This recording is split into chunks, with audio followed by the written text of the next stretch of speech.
Hi friends, welcome to NPP search class. आज से हम जनरल साइंस का एक नया सीरीज़ लेकर के आ रहे हैं, जिसमें हम किसी भी पर्टिकुलर एक टॉपिक को लेंगे और उस टॉपिक से जितने भी क्वेश्चन बन सकते हैं एग्जाम ओरिएंटेड, उन सभी को विथ एक्सप्लेन सॉल्व करेंगे। जैसा कि आपको पता है कि प्रयोगशाला परिचारक एग्ज़ाम अगस्त में होना है और उसमें जनरल साइंस का कितना अच्छा वेटेज है आप सभी जानते हैं। 60 नंबर का उसमें जनरल साइंस ही आएगा, जिसमें physics, chemistry, biology, botany, environment ये सभी हैं इंक्लूड।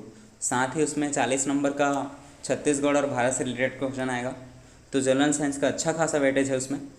साथ ही आप किसी भी एग्ज़ाम की तैयारी कर रहे हैं जिसमें जनरल साइंस है, किसी भी एग्ज़ाम की तैयारी जिसके सिलेबस में अगर जनरल साइंस है, तो ये वीडियो आप सभी के लिए इम्पॉर्टेंट होने वाला है। आज की इस वीडियो में हम ब्लड से रिलेटेड जितने भी क्वेश्चन बन सकते हैं उसको विथ एक्सप्लेन सॉल्व करेंगे।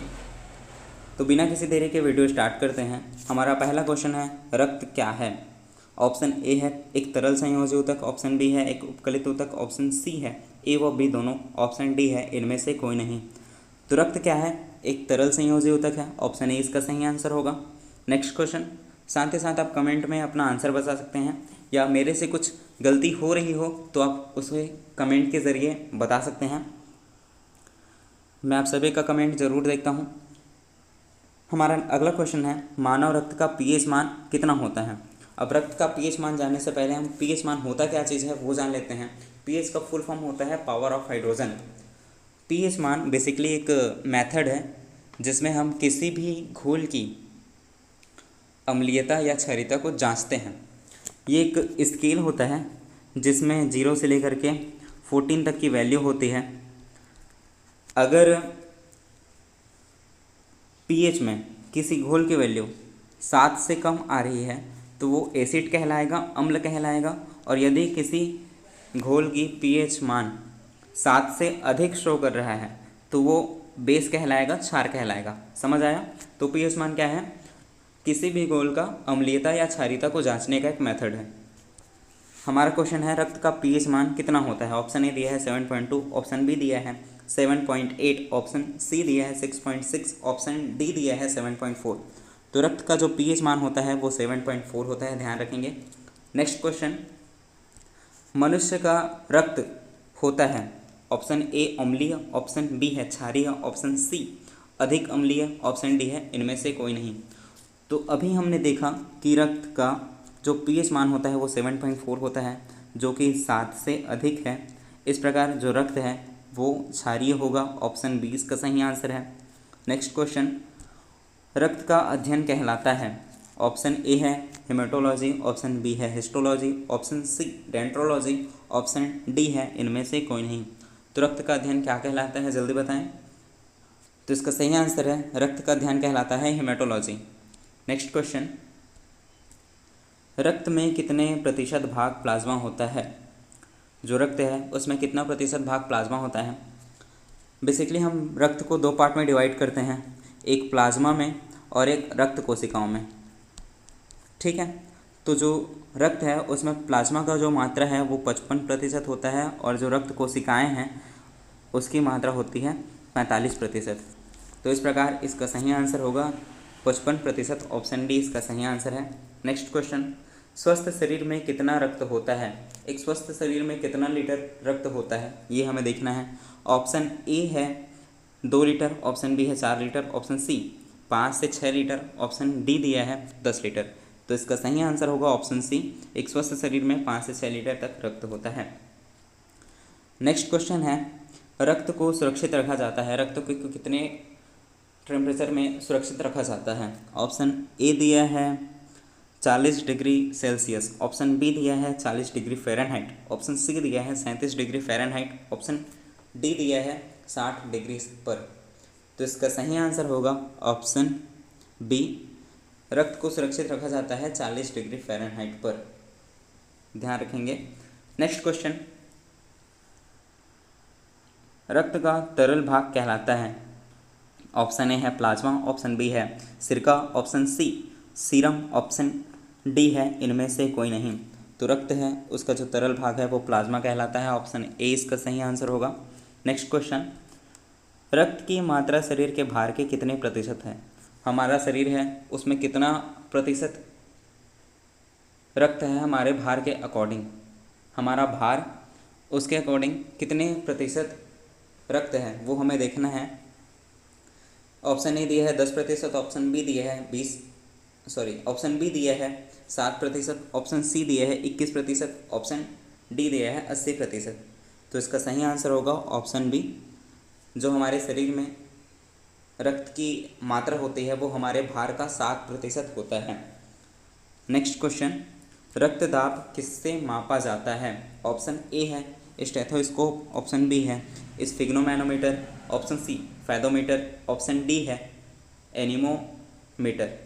तो इसका सही आंसर होगा ऑप्शन बी, रक्तदाब स्फिग्नोमैनोमीटर से मापा जाता है। वहीं हम इसमें और जो ऑप्शंस दिए हैं उनको देखें तो स्टेथोस्कोप से हृदय की गति मापते हैं, फेदोमीटर से समुद्र की गहराई, और एनीमोमीटर से हवा की गति मापते हैं। ध्यान रखेंगे ये सभी भी इंपॉर्टेंट है, आप इसे नोट कर सकते हैं। नेक्स्ट क्वेश्चन, रक्त का शुद्धिकरण कहाँ होता है? ऑप्शन ए दिया है मस्तिष्क, ऑप्शन बी दिया है हृदय, ऑप्शन सी त्वचा, ऑप्शन डी है यकृत। तो रक्त का जो शुद्धिकरण होता है वो होता है यकृत में, ऑप्शन डी इसका सही आंसर होगा। साथ साथ रक्त का जो शुद्धिकरण होता है वो वृक्क में होता है, यानी कि किडनी में होता है। यकृत को लीवर कहते हैं इंग्लिश में, वृक्क को किडनी कहते हैं। इसके साथ साथ फेफड़ा में भी रक्त का शुद्धिकरण होता है। इसमें और एक इम्पॉर्टेंट क्वेश्चन बनता है कि रक्त का जो शुद्धिकरण है वो शुद्धिकरण की प्रक्रिया क्या कहलाती है? तो शुद्धिकरण की प्रक्रिया डायलिसिस कहलाती है। ध्यान रखेंगे, रक्त की शुद्धिकरण की प्रक्रिया डायलिसिस कहलाती है। बहुत ही इंपॉर्टेंट क्वेश्चन है, बार बार पूछा जाता है। नेक्स्ट क्वेश्चन, मानव रक्त में कोलेस्ट्रॉल की सामान्य मात्रा होती है? ऑप्शन ए दिया है 80 से 120 mg से यहाँ मतलब है मिलीग्राम, ठीक है। ऑप्शन बी दिया है 120 से 140 mg, ऑप्शन सी दिया है 140 से 180 mg, ऑप्शन डी दिया है 180 से 200 mg। तो रक्त में कोलेस्ट्रॉल की मात्रा होती है ऑप्शन सी 140 से 180 mg तक। नेक्स्ट क्वेश्चन, महिलाओं में पुरुषों की तुलना में कितना कम होता है रक्त की बात हो रही है। महिलाओं में पुरुषों की तुलना में रक्त कितना कम होता है? ऑप्शन ए दिया है 2 लीटर, ऑप्शन बी दिया है आधा लीटर, ऑप्शन सी दिया है 1 लीटर, ऑप्शन डी दिया है दोनों में समान होती है। तो इसका सही आंसर होगा ऑप्शन बी, महिलाओं में पुरुषों की तुलना में रक्त आधा लीटर कम होता है। नेक्स्ट क्वेश्चन, रक्त का लाल रंग होता है, किस वजह से लाल रंग होता है रक्त? ऑप्शन ए दिया है हीमोग्लोबिन के कारण, ऑप्शन बी है मायोग्लोबिन के कारण, ऑप्शन सी हिप्टोग्लोबिन के कारण, ऑप्शन डी है इनमें से कोई नहीं। तो हमारा जो रक्त है वो लाल रंग होता है हीमोग्लोबिन के कारण। ध्यान रखेंगे, और हीमोग्लोबिन में लोहा पाया जाता है, इस प्रकार रक्त में भी लोहा पाया जाता है। ध्यान रखेंगे, एक इम्पॉर्टेंट क्वेश्चन बनता है कि हीमोग्लोबिन का कार्य क्या है? हीमोग्लोबिन का कार्य क्या होता है? तो हीमोग्लोबिन ऑक्सीजन का संवहन करता है, ठीक है। एक ये क्वेश्चन बनता है कि हीमोग्लोबिन का एक अणु ऑक्सीजन के कितने अणु का संवहन करता है? तो हीमोग्लोबिन का एक अणु ऑक्सीजन के 4 अणु का संवहन करता है। ध्यान रखेंगे, बहुत इंपॉर्टेंट क्वेश्चन है।